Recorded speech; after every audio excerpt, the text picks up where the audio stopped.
Good morning, traders. Today is Friday, March 27th, and this is my analysis for MESM. As usual, let's start with the 4-hour time frame. From the 4-hour perspective, we can't ignore that price is still trading in the lower part of Monday's range, and right now we're around 6,495.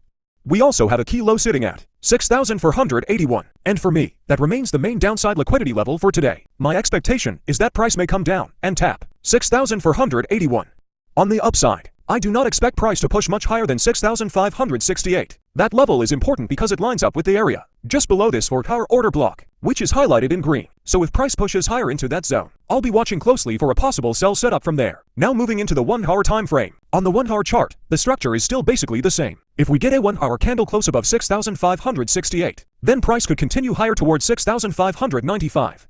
But for today, I still see that as the lower probability move. For the downside, 6,481 remains the first target, and if that level breaks, then the next downside level I'm watching is 6,451. Now let's move into the 15-minute time frame. On the 15-minute chart, we can spot liquidity sitting around 6,530, which is just underneath that 4-hour order block zone. So this area could act as an important reaction point intraday. So overall, my plan for today is this. If price pushes up into 6,530 to 6,568, I'll be watching for weakness and a possible sell setup. On the downside, 6,481 is my first target, and if price breaks below that, then I'll be watching for continuation towards 6,451. If bulls somehow manage to close above 6,568 on the 1-hour, then the next upside level would be 6,595. But again, that is not my main expectation for today. That's my prediction path for today. Thank you for watching. Please don't forget to follow, subscribe, and hit the like button on the video. If you have any questions, leave them in the comments below. This is not financial advice. And as always, no confirmation, no trade. Thank you for watching, and I'll see you in the next one.